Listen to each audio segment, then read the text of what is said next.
Hello नमस्कार दोस्तों, स्वागत है आप सभी का आपके अपने परिवार लर्न विद डीएस सर में। दोस्तों आज हम देखने वाले हैं एक बार फिर से रीजनिंग की एक अति महत्वपूर्ण क्लास। साथियों आज की इस क्लास में हम रीजनिंग को एकदम शॉर्ट ट्रिक एवं बेसिक लेवल से सॉल्व करने का प्रयास करेंगे। दोस्तों आज की पार्ट संख्या 97 को हम देखने वाले हैं। और दोस्तों इससे पहले यदि आपने 96 पार्ट नहीं देखे हैं तो वीडियो सेक्शन में जाकर के जैसे ही आप चैनल में जाएंगे वहां पर वीडियो सेक्शन में जाकर के आप पिछले पार्ट्स को भी देख लीजिएगा। इसके अतिरिक्त यदि आपको चैप्टर वाइज पढ़ना है तो हमने 4 चैप्टर आपको करवाए हुए हैं जो कि प्लेलिस्ट में पड़े हुए हैं, तो आप चैप्टर वाइज भी वहां पर जाकर के पढ़ सकते हैं। और दोस्तों आज की इस क्लास में हम एक बार फिर से 15 रीजनिंग के अति महत्वपूर्ण प्रश्नों के बारे में चर्चा करेंगे। साथियों आज कुछ इस तरह से प्रश्न रहेंगे, जैसे कि हम देखेंगे क्वेश्चन नंबर 9 के बारे में। कह रहा है निम्नलिखित आकृति में कुल कितने त्रिभुज स्थित हैं। यहाँ पर आपको एक प्यारी सी आकृति दिखाई दे रही है और दोस्तों इसमें से हमें बताना है कि कुल कितने त्रिभुज इसमें स्थित हैं। इसके अतिरिक्त अगर क्वेश्चन नंबर 7 को देख लेते हैं तो क्वेश्चन नंबर 7 कह रहा 5 * 6 is equal to 35 and 8 * 4 is equal to 28। तो 6 * 8 कितना हो जाएगा, यानी कि 5 स्टार का 6 के साथ अगर संबंध बताएं तो 35 हो रहा है और 8 स्टार 4 का संबंध हो रहा है 28 और आगे देखेंगे 6 स्टार 8 का, तो ये संबंध बताना है क्या हो जाएगा। इसके अतिरिक्त क्वेश्चन नंबर 11 की तरफ देखते हैं तो प्रकाश कह रहा है यदि अंधकार से संबंधित है तो ज्ञान किससे संबंधित हो जाएगा, ये बताना है। चलिए शुरुआत करते हैं दोस्तों आज के क्लास की, आज के पहले क्वेश्चन की।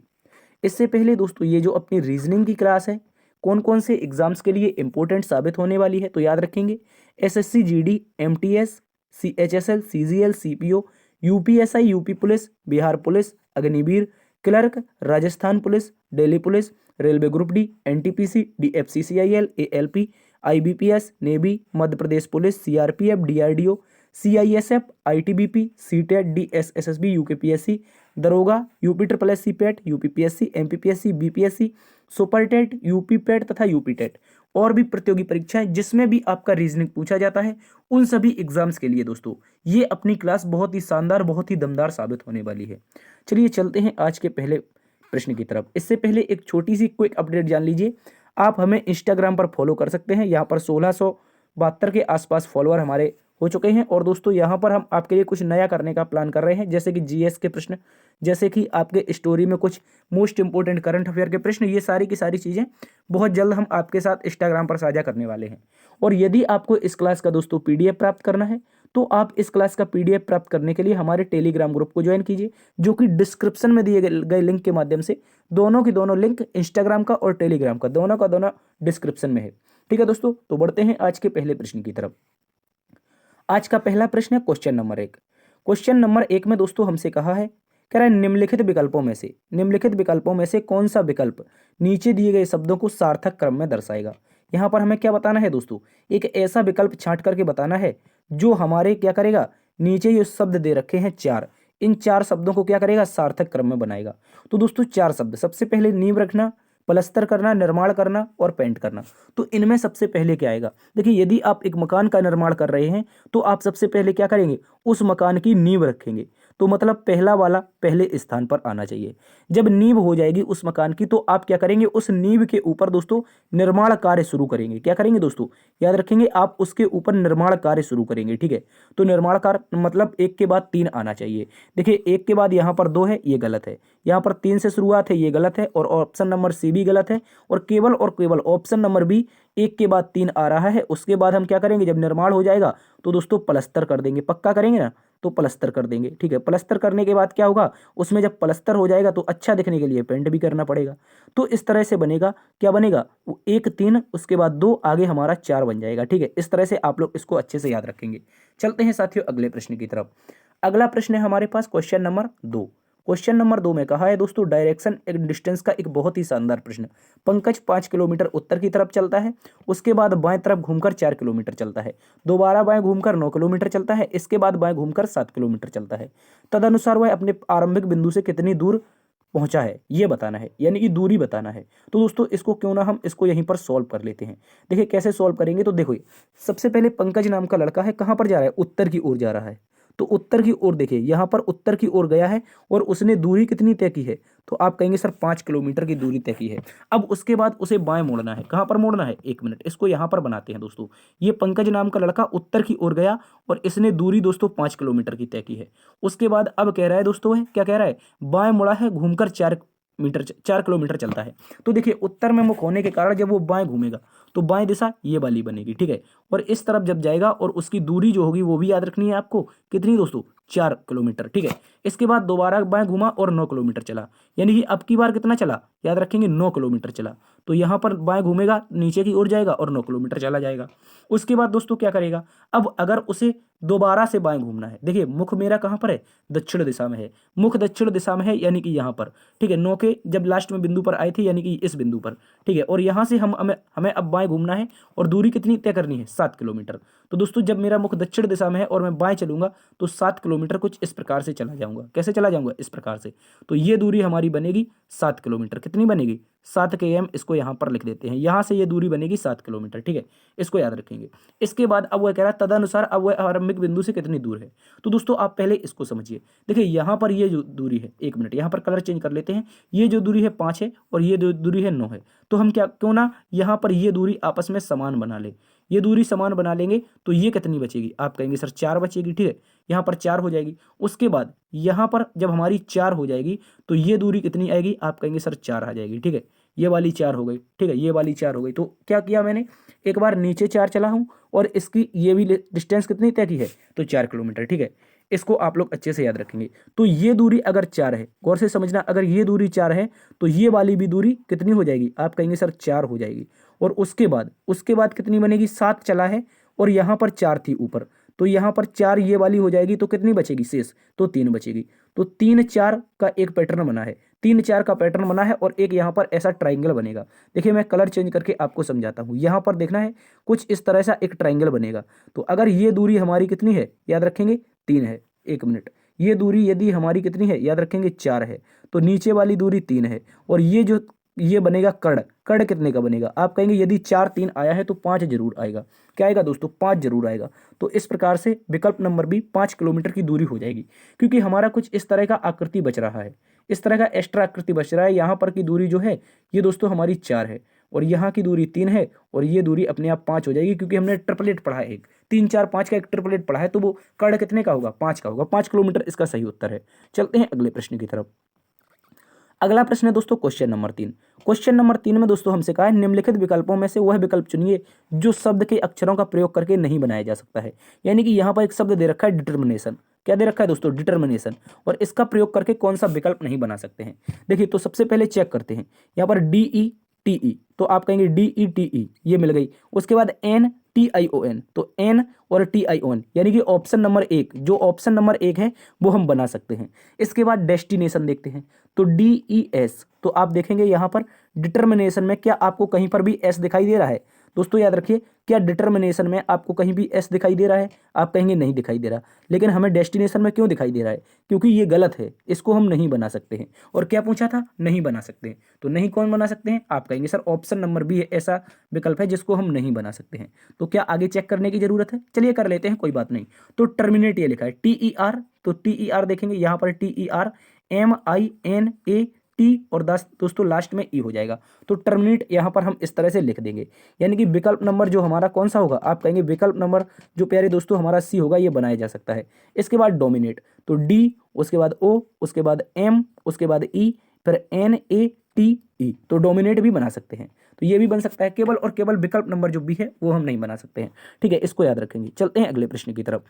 अगला प्रश्न है दोस्तों हमारे पास क्वेश्चन नंबर कौन सा कह रहा है, क्वेश्चन नंबर 4 है, ठीक है। क्या है, एक मिनट रुकना, यहाँ पर क्वेश्चन नंबर 4, ठीक है। क्वेश्चन नंबर 4 को हम अच्छे से देख लेते हैं। यार ये 1 मिनट, ये क्या आ रहा है बीच में, ठीक है, हाँ ठीक है। क्वेश्चन नंबर 4 कह रहा है बच्चों की एक कतार में राजीव बाएं से 9वें स्थान पर है, मनीष दाएं से 24वें स्थान पर है। यदि दोनों आपस में स्थान बदल लें तो मनीष दाएं से 35वां हो जाता है। कतार में कुल कितने बच्चे हैं ये बताना है। चलिए बहुत ही शानदार क्वेश्चन है और इसको बिल्कुल बेसिक से सॉल्व करेंगे। देखिए बच्चों की एक कतार है, उसमें राजीव नाम का लड़का है, वो बाएं से, तो बाएं कौन सी दिशा होती है, हमने कई बार आपको बताया दोस्तों, ये वाली जो दिशा होती है बाएं होती है। उसके बाद ये वाली जो दिशा होती है स्क्रीन में, ये दाएं होती है, ठीक है। ये याद रखेंगे आप लोग, ठीक है। इसके बाद अब देखते हैं बाएं से कौन लड़का है, आप कहेंगे राजीव। राजीव नाम का लड़का बाएं से 9वें स्थान पर है, तो ये स्थान कौन सा हो जाएगा, आप कहेंगे ये हो जाएगा आपका राजीव का स्थान। और कौन सा स्थान होगा, 9वां स्थान होगा, ठीक है, ये 9वां स्थान हो गया। उसके बाद कह रहा है यदि मनीष दाएं से 24वें स्थान पर है, मनीष कहाँ पर है, याद रखेंगे दाएं से 24वां। एक मिनट, तो दाएं से 24वां हम किसको बना देंगे, आप कहेंगे दोस्तों M4 मनीष, ये रहा M4 मनीष और दाएं से 24वां है, ठीक है। अब दोस्तों उसने कहा है कि यदि वे अपना स्थान बदल लें, ठीक है, यहां पर हम क्या लाएंगे, मनीष को लाएंगे और यहां पर हम लाएंगे किसको, राजीव को। तो अब इन्होंने स्थान बदल लिया है, तो कह रहा है मनीष दाएं दो छोर से, कौन सी दिशा से, आप कहेंगे सर ये वाली दिशा से, दाएं छोर से मनीष का स्थान कितना हो जाता है, तो दोस्तों याद रखेंगे मनीष अगर यहीं से चलेगा और यहां तक पहुंचेगा तो ये स्थान इसका 35वां हो जाता है, कौन सा, 35वां। तो अब बता सकते हैं कुल कितने बच्चे हैं, बता सकते हैं, कैसे बता सकते हैं, देखिए राजीव की पुरानी वाली कंडीशन और मनीष की बड़ी वाली कंडीशन, इन दोनों को जोड़ देंगे, राजीव की कंडीशन और मनीष की बड़ी वाली कंडीशन, दोनों को जोड़ देंगे तो 35 है और हमारे पास क्या है, 9 है, ठीक है। इनको जोड़ा तो 44 होगा। क्या इसका सही उत्तर है, आप कहेंगे नहीं है, क्यों, क्योंकि हमें एक घटाना पड़ेगा, क्योंकि हमने मनीष को यहाँ पर 2 बार काउंट कर लिया है, ठीक है। जब स्थान बदला था तो इसका क्या हुआ, 2 बार नाम काउंट हुआ ना, एक राजीव का एक मनीष का, तो एक ही स्थान पर 2 तो आ नहीं सकते, तो इसलिए एक हमें क्या करना पड़ेगा, माइनस करना पड़ेगा। तो इस प्रकार से दोस्तों हम बताएंगे कितने बचेंगे, आप कहेंगे सर 43 बच्चे इस पंक्ति में स्थित है, ठीक है। इस कतार में कितने बच्चे हैं, 43 बच्चे। ऑप्शन नंबर दोस्तों बी इस प्रश्न का सही उत्तर है, इसको आप लोग अच्छे से याद रखेंगे। चलते हैं साथियों अगले प्रश्न की तरफ। अगला प्रश्न है हमारे पास क्वेश्चन नंबर 5। क्वेश्चन नंबर 5 में हमसे कहा है दोस्तों, किसी फोटोग्राफ में एक महिला की ओर संकेत करते हुए मीरा ने कहा, फोटोग्राफ में कोई एक महिला है उसकी ओर संकेत करते हुए मीरा ने कहा, उसके पिता के एकमात्र पुत्र की पत्नी मेरी सास है। उसके पिता के एकमात्र पुत्र की पत्नी मेरी सास है। तो याद रखेंगे मीरा के पति की फोटो वाली महिला से क्या संबंध है, ये बताना है। देखिए गौर से समझिए इसको। सबसे पहले क्या कहा है, उसके मतलब तस्वीर वाले को बनाते हैं, तो तस्वीर यहां पर हो जाएगी, क्या हो जाएगी, ये तस्वीर वाली एक महिला है, क्योंकि इसमें पहले से बता दिया है ये क्या है, एक महिला है। आप पढ़ेंगे तो यहां पर क्या है, एक महिला की ओर संकेत करते हुए, किसने कहा, मीरा ने। तो कह रहा है उसके पिता मतलब इस लड़की के पिता हो जाएंगे, इस महिला के पिता हो जाएंगे यहां पर, ठीक है। इनको क्या बनाएंगे, पिता बनाएंगे। देखिए यहां पर हम माइनस बना देते हैं महिला की तरफ, क्योंकि ये महिला है और ये पिता है, तो ये प्लस हो जाएंगे। पिता के एकमात्र पुत्र कैसे बनेंगे, जब इस महिला का एक भाई हो जाए। गौर से समझना है, इस महिला का एक भाई हो जाए, ठीक है। इस महिला का एक हम भाई बना देते हैं यहाँ पर, एक मिनट, यहाँ पर इस महिला का क्या हो जाएगा, भाई हो जाएगा। और अगर भाई है तो इसके लिए दोस्तों प्लस लगा देंगे। आगे कहा एकमात्र पुत्र की पत्नी, मतलब इस लड़के की पत्नी। अब इसकी शादी करवानी पड़ेगी किसी से, तो हम शादी भी करवा देते हैं, कोई बात नहीं, तो शादी हो जाएगी। अब शादी होगी तो ये क्या बनेगी, एक माइनस में आएगी, क्योंकि ये पत्नी होगी। पत्नी मेरी सास है, मतलब मीरा की सास है। तो मीरा की सास कैसे बनेगी, जब इस पत्नी का एक लड़का होगा यहाँ पर, ठीक है, यहाँ पर एक लड़का होगा, ये लड़का हो गया, और जब इस लड़के की पत्नी होगी तो वो पत्नी जो होगी वो नाम होगा यहाँ पर मीरा। क्या नाम होगा दोस्तों, मीरा, ठीक है। अब बता देते हैं यहाँ पर मीरा।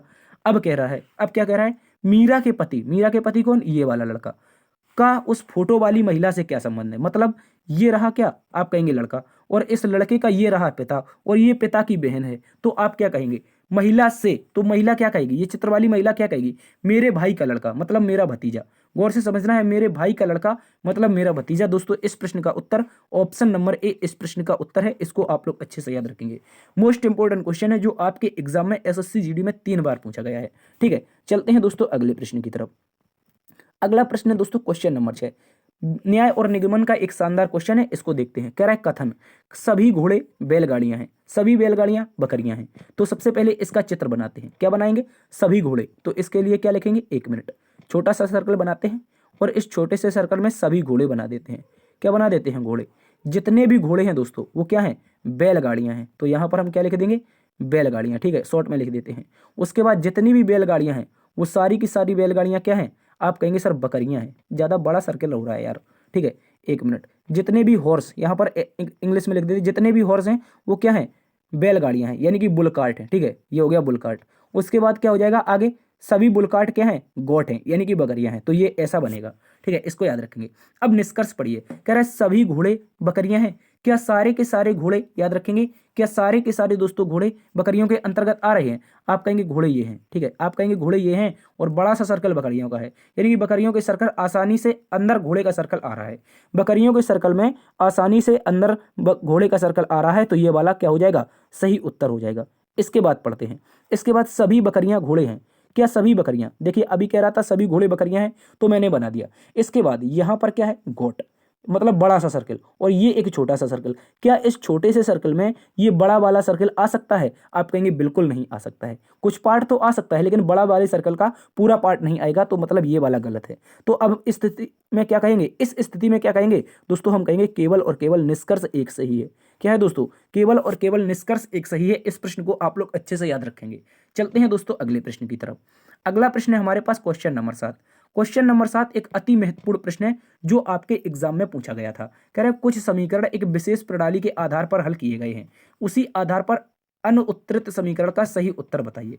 अनुत्तरित कौन सा है? ये वाला समीकरण। चलिए इसका हम सही से उत्तर बताते हैं दोस्तों, क्या उत्तर हो जाएगा। ठीक है, ये वही क्वेश्चन है जो हमारे सामने स्क्रीन में आया था। ठीक है, अब देखिए यहाँ पर, देखिए 5 स्टार क्या है? 6 है। 5 स्टार 6 है तो उसको क्या 35 लिखा है। 8 स्टार 4 है, इसको 28 लिखा है। और यहाँ पर क्या दे रखा है? आप कहेंगे 6 स्टार 8, तो ये क्या हो जाएगा ये बताना है। चलिए इसका बहुत प्यारा सा लॉजिक है, सीधा लॉजिक की बात करते हैं। तो 5 स्टार 6 का मतलब क्या है दोस्तों? याद रखेंगे, इस 5 स्टार 6 का मतलब ये है कि 5 अगर हम प्लस कर दें, इस 6 में गुणा कर दें 5 का, ठीक है, ये अपने मन से हमने 5 का गुणा किया है, और ये गुणा सभी में होगा, गौर से समझना है। ये जो गुणा हमने किया है ये गुणा सभी में करना है, लास्ट वाली साइड से। तो दोस्तों इसको देख लेते हैं अगले वाले को। देखिए यहाँ पर क्या कर देंगे तो कितना हो जाएगा? 6 पंचे 30 और 5 35 हो जाएगा, जो कि यहाँ पर दे रखा है। उसके बाद अगली लाइन में क्या करेंगे? अगली लाइन में ये करेंगे कि यहाँ पर जो 8 है, ये इस 8 स्टार 4 को कैसे लिखेंगे? तो आप कहेंगे 8 स्टार 4 मतलब 8, उसके बाद प्लस आगे क्या हो जाएगा? 4 और गुणा में 5, ऐसा बनेगा। ठीक है, 4 गुणा में 5 तो ऐसा बनेगा। और इस आधार पर हम कहेंगे 5 चौके 20 और 8 28। ठीक है, यहाँ पर हमारा 28 दिया हुआ है। उसी प्रकार इसी लॉजिक का प्रयोग करते हुए इसको भी सॉल्व करते हैं। मतलब 6 स्टार 8, ठीक है, 6 स्टार 8 का मतलब क्या है? 6 प्लस में आगे करेंगे 8 और गुणा में क्या करेंगे? 5। अपने मन से करेंगे क्योंकि सभी में करा है तो इसमें भी करना पड़ेगा। ठीक है, तो यहाँ पर गुणा में 5 हो जाएगा और यहाँ पर 8 पंचे 40 हो जाएगा। 8 पंचे 40 और 6 जोड़ देंगे तो 46। तो आप क्या कहेंगे सर? क्वेश्चन मार्क के स्थान पर जो नंबर आएगा वो हमारा 46 आएगा। ठीक है दोस्तों, बहुत शानदार लॉजिक है। 46 इसका राइट आंसर होगा, जो कि ऑप्शन नंबर ए में दे रखा है। ठीक है दोस्तों, इसको आप लोग अच्छे से याद रखेंगे और इस प्रश्न को एक बार जरूर फिर से समझिएगा। चलते हैं साथियों अगले प्रश्न की तरफ। अगला प्रश्न हमारे पास क्या है? निम्नलिखित 4 आरेखों में से संगीतकारों वादकों और वायलिन वादकों के बीच में सही संबंध कौन सा आरेख दर्शाता है? तो इस प्रश्न को भी आपको अच्छे से समझना है। वेन आरेख का बहुत ही महत्वपूर्ण प्रश्न है जो आपका एग्जाम में पूछा गया था। तो अगर बात कर लेते हैं इस प्रश्न के बारे में, तो सबसे पहले संगीतकार, वादकों और वायलिन वादकों, तो इसके लिए क्या बनाएंगे दोस्तों? सबसे पहले याद रखेंगे, सबसे पहले एक बड़ा सा सर्कल बनेगा, और ये किसको? म्यूजिकल को दर्शाएगा। किसको? जो संगीतकार हैं इनको दर्शाएगा। और संगीतकार में ऐसे संगीतकार भी होते हैं जो ढोलक तबला वगैरह बजाते हैं, तो आप कहेंगे कुछ वादक हो जाएंगे। क्या हो जाएंगे? याद रखेंगे, कुछ वादक हो जाएंगे। ठीक है, एक मिनट, यहाँ पर सबसे पहले एक सर्कल बनाते हैं, अलग कलर ले लेते हैं। ठीक है, मैं क्या कहूँ, मैं एक ऐसा सर्कल बना दूँ, एक मिनट यार, ये एक सर्कल में बना दूं और इस सर्कल में रख दूं संगीतकार। क्या रख दूं? संगीतकार। ठीक है, ये हो गए संगीतकार। और उसके बाद इसी के अंतर्गत एक और सर्कल कलर चेंज करके बनाते हैं। ठीक है, कलर चेंज करके बनाते हैं तो ऐसा सर्कल बनेगा, और ये सर्कल बताएगा वादकों को। किसको? वादकों को। ठीक है, और इसी वादकों के अंतर्गत देखिए, बजाने वाले तो बहुत सारे होते हैं, लेकिन इनमें से कुछ बजाने वाले ऐसे भी होंगे जो क्या बजाएंगे? आप कहेंगे क्या बजाएंगे सर? ये बजाएंगे दोस्तों, क्या? वायलिन बजाएंगे। क्या बजाएंगे? वायलिन। ठीक है, तो इस तरह से बनेगा। मतलब कहने का मतलब यह है कि सबसे पहले संगीतकार के लिए आएगा। ठीक है, इस तरह से। दूसरा वाला किसके लिए आएगा दोस्तों? याद रखेंगे, वादक वाले के लिए। किसके लिए? जो वादक होगा। और तीसरा वाला किसके लिए आएगा? जो वायलिन वादक होगा। क्या होगा? जो वायलिन वादक होगा। तो इस तरह से बनेगा, मतलब 3 सर्कल एक दूसरे के ऊपर। और ऑप्शन नंबर ए में ऐसी आकृति दे रखी है, और यही इस प्रश्न का सही उत्तर है। इसको आप लोग अच्छे से याद रखेंगे। अति महत्वपूर्ण प्रश्न जो आपके एग्जाम में पूछा गया था। चलिए चलते हैं दोस्तों अगले प्रश्न की तरफ। अगला प्रश्न है क्वेश्चन नंबर 9।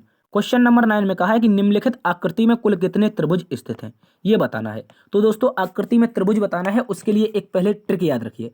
मैं एक अगर आयत बना दूं, माफी चाहेंगे, मैं अगर एक स्क्वायर बना दूं और इस स्क्वायर के चारों कॉर्नर काट दूं तो कितने आयत होंगे। तो अगर आपने पिछली क्लासेस देखी हैं तो आप जरूर समझ जाएंगे। देखिए मैं एक नंबर दूंगा यहाँ पर 2, 3 और 4।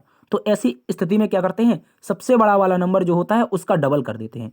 क्या कर देते हैं, सबसे बड़े वाले नंबर का डबल कर देते हैं, तो 8 आ जाते हैं। यानी कि एक वर्ग होना चाहिए और उस वर्ग के अंतर्गत कितने भी कट लगे हों, कितने भी, मान लीजिए मैं 100 कट लगा दूं तो सीधा 100 जो होंगे, सबसे बड़ा नंबर होगा 100, उसका डबल करके क्या कर दूंगा, 100 यानी कि 200 कर दूंगा। ठीक है, मतलब समझने का मतलब यह है कि जब भी एक ऐसी आकृति आए, कैसी, ऐसी, चाहे वो स्क्वायर हो चाहे वो आपकी आयत हो, गौर से समझना है, चाहे वो स्क्वायर हो चाहे वो आपकी आयत हो, उस स्थिति में क्या होता है दोस्तों, याद रखेंगे, हमेशा नंबर देना होता है और सबसे बड़े वाले नंबर का डबल करके हमें त्रिभुज काउंट करने हैं।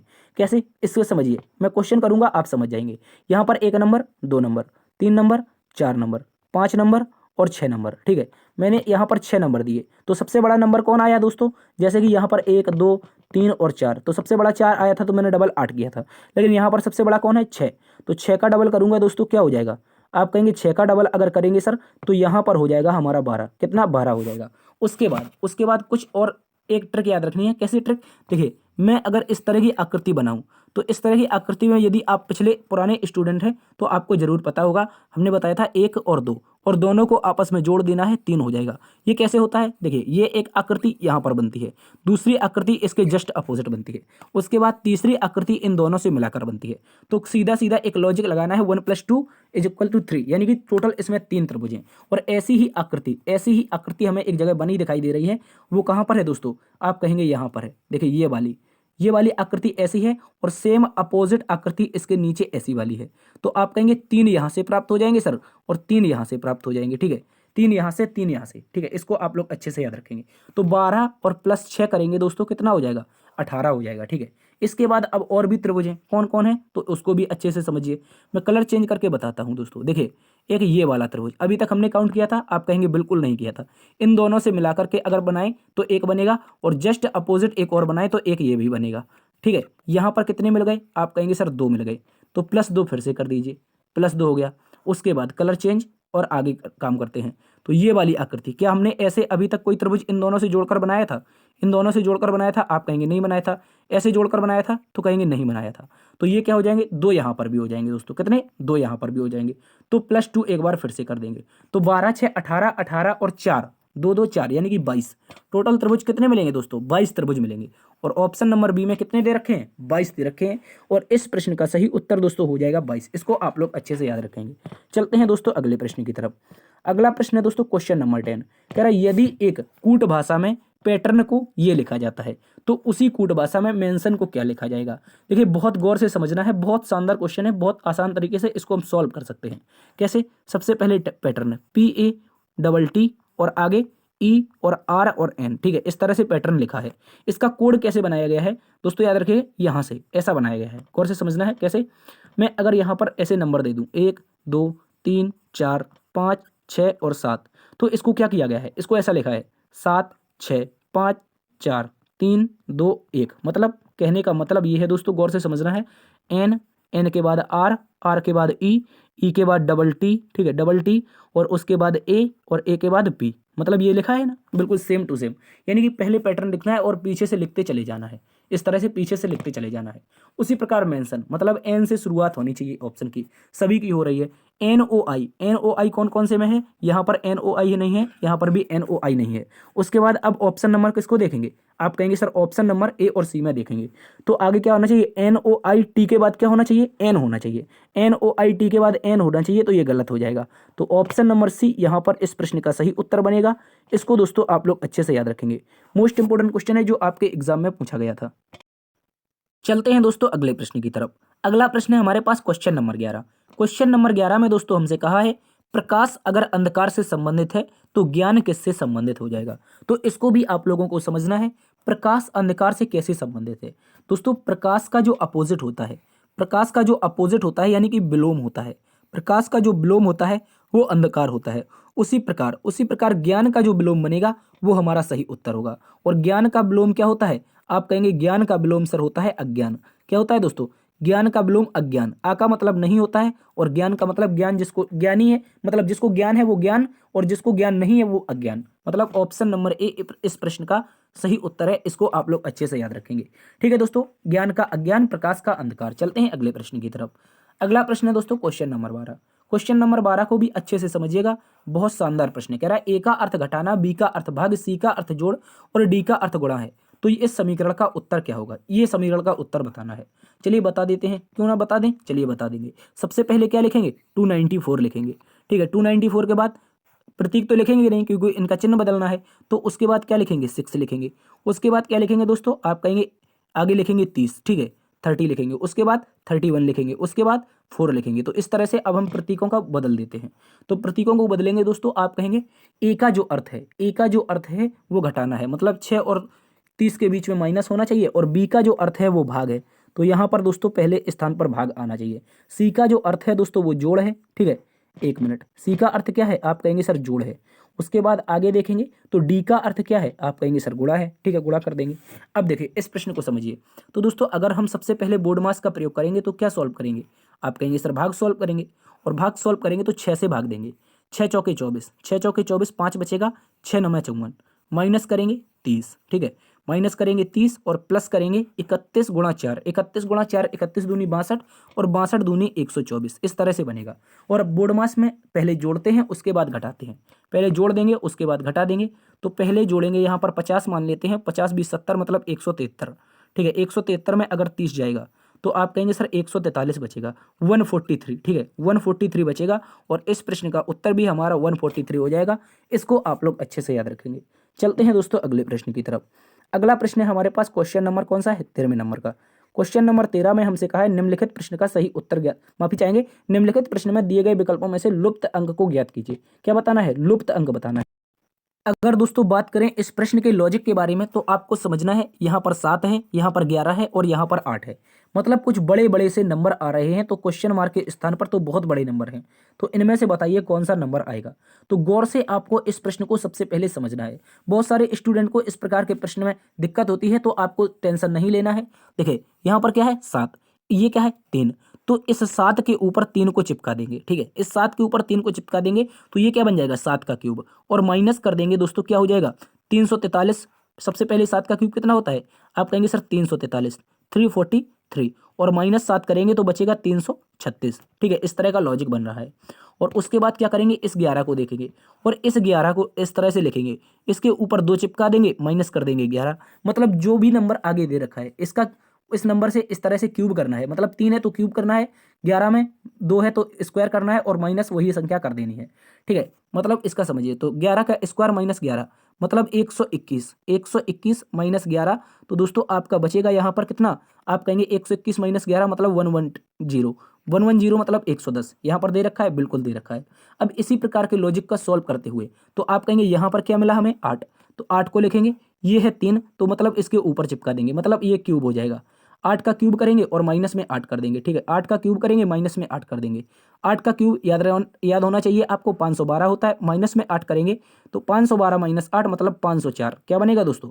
504 बनेगा। और इस प्रश्न को आप लोग अच्छे से याद रखेंगे, ऑप्शन सी इस प्रश्न का सही उत्तर है। ठीक है दोस्तों, लॉजिक क्या था? 7 का क्यूब, 11 का स्क्वायर, 8 का क्यूब और माइनस में वही संख्या जिसका क्यूब या स्क्वायर किया था। ठीक है, चलते हैं अगले प्रश्न की तरफ।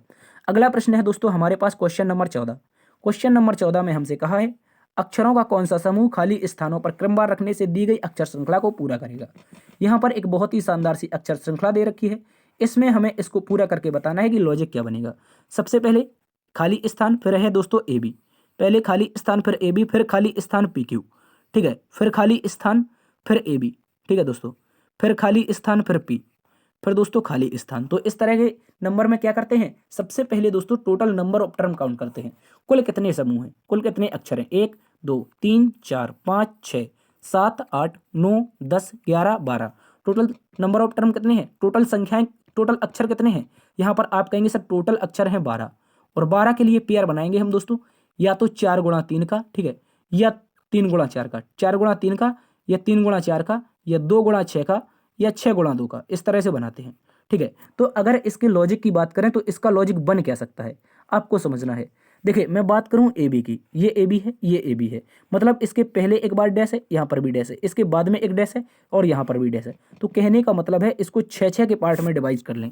क्यों ना हम इसको 6 के पार्ट में डिवाइड कर लें दोस्तों, तो इसका उत्तर बन सकता है। कैसे? अब देखिए यहाँ पर क्या हो गया, ए बी हो गया, ए बी हो गया, डैश 2 डैश है, ठीक है, डैश हो गए। उसके बाद यहाँ पर क्या है, पी है। तो लास्ट वाले में हम क्या करेंगे दोस्तों, क्यू रख देंगे। क्या रख देंगे? लास्ट में क्यू रख देंगे, क्योंकि यहाँ पर लास्ट में क्या है, पी क्यू दे रखा है, ठीक है। तो यहाँ पर क्या हो जाएगा, क्यू। तो मतलब इस प्रश्न में लास्ट में क्यू आना चाहिए। देखिए लास्ट में क्यू इस ऑप्शन में नहीं है और लास्ट में क्यू इस ऑप्शन में भी नहीं है। तो ये दोनों के दोनों ऑप्शन नंबर ए और ऑप्शन नंबर सी क्या है, गलत हैं। उसके बाद देखिए अब क्या होना चाहिए, तो आप कहेंगे इसके बाद दोस्तों, इसके बाद ऐसे नंबर होने चाहिए जो ए बी से पहले मतलब लगातार 2 बार एक जैसे आते हों। लगातार 2 बार एक जैसे कौन से आएंगे? देखिए अगर मैं बात कर लूँ, यहाँ पर क्या रख दूँ, सी रख दूँ। अगर दोस्तों सी रख दूँ तो C A B R P Q, C A B, ठीक है। एक मिनट यहाँ पर रख के देखते हैं दोस्तों, यहाँ पर सी रख के देखते हैं, सी ए बी। एक मिनट कलर चेंज कर लेते हैं।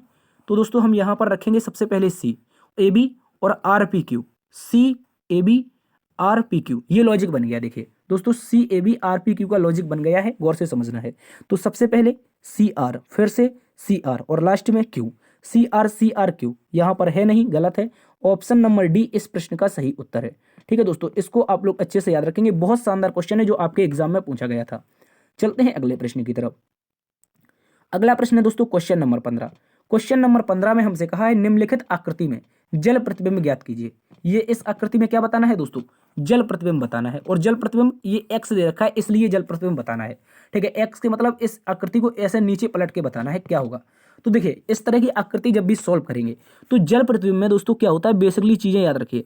देखिए जल प्रतिबिंब में कभी भी लेफ्ट और राइट नहीं बदलता है, लेफ्ट और राइट कभी भी जल प्रतिबिंब में नहीं बदलता है, जबकि दर्पण प्रतिबिंब में ये बदल जाता है। तो लेफ्ट का लेफ्ट होना चाहिए, जल प्रतिबिंब पूछा है, राइट का राइट होना चाहिए, ठीक है। इसको याद रखेंगे। अगर इस बात को अच्छे से समझ गए हो तो एक बार से थम्स अप कर दीजिए। देखिए अब मैं बात कर लूँ इस लॉजिक की, इस प्रश्न के लॉजिक की। तो देखिए यहाँ पर 2 लाइनें एक जैसी हैं और ये कौन सी दिशा में है, आपकी लेफ्ट दिशा में है। मतलब ये लाइनें एक जैसी हैं, लेफ्ट दिशा में है, तो लेफ्ट दिशा में एक जैसी लाइनें होनी चाहिए। देखिए यहाँ पर अगर ये लाइनें ऐसी होती 2 बार तो ये तो लेफ्ट के लेफ्ट हो जाती, लेकिन यहाँ पर है नहीं तो ये वाला गलत है। उसके बाद यहाँ पर है तो ये वाला हो सकता है। इसके बाद देखें तो यहाँ पर नहीं है, ये वाला भी नहीं है। तो अब 2 हमने सीधे से खत्म कर दिए, 2 इसके नहीं होंगे। उसके बाद देखिए यहाँ पर दोस्तों आप देखेंगे गौर से समझेंगे तो एक व्रत दे रखा है। मैं अगर आपको कलर चेंज करके बताऊं, व्रत दे रखा है और कौन सी दिशा में है, लेफ्ट दिशा में है। तो व्रत कहाँ पर होना चाहिए दोस्तों, लेफ्ट दिशा में, यानी कि ऊपर यहाँ कहीं आना चाहिए व्रत। तो इसमें तो दिखाई नहीं दे रहा है, ये गलत हो गया। और बचा हमारे पास ऑप्शन नंबर डी, और ऑप्शन नंबर डी इस प्रश्न का सही उत्तर हो गया, ठीक है। 2-3 चीजें ऐसी आपको पकड़नी है जब भी ऐसा प्रश्न आए, ताकि ये सीधा सीधा आपके प्रश्न को बहुत जल्दी से सॉल्व करवा दें। 2 चीजें मैंने क्या पकड़ी थी, एक व्रत पकड़ा था और 2 लाइनें काउंट की थी, और दोनों से ही मेरा उत्तर आ चुका है, ठीक है। इसको याद रखेंगे। तो ऑप्शन नंबर डी इस प्रश्न का दोस्तों सही उत्तर है। और आज की क्लास मैं आशा करता हूं आज की क्लास आपको पसंद आई होगी। आज की क्लास यहीं पर समाप्त होती है। तो दोस्तों यदि पसंद आई है तो एक बार से आपको क्या करना है, दोस्तों सेशन को दोस्तों में शेयर करना है। इस सेशन को ज़्यादा से ज़्यादा दोस्तों में शेयर करना है, ठीक है। शेयर कर दीजिए। लाइक नहीं किया है तो लाइक तो पहले आते ही कीजिए। मैं ना तो कभी बीच में आपको लाइक करने की, शेयर करने की, सब्सक्राइब करने की नहीं कहता हूं। तो दोस्तों आपका भी थोड़ा बहुत दायित्व बन जाता है, आप लोग इसको शेयर जरूर कीजिए। और सब्सक्राइब नहीं किया तो अपने चैनल को सब्सक्राइब कर लीजिए। देखते रहिए आपका अपना परिवार लर्न विद डीएसआर। इस तरह की निरंतर कक्षाओं के लिए जरूर जुड़े आपके अपने परिवार लर्न विद डीएसआर पर। मिलते हैं कल एक नई क्लास में नई ऊर्जा के साथ। और हमें इंस्टाग्राम और टेलीग्राम पर जरूर फॉलो कीजिए, ताकि आपको वहां पर पीडीएफ और इंपॉर्टेंट इन्फॉर्मेशन मिलती रहे। चलिए ख्याल रखना अपना, मिलते हैं कल एक नई क्लास में नई ऊर्जा के साथ। तब तक के लिए जय हिंद, जय भारत।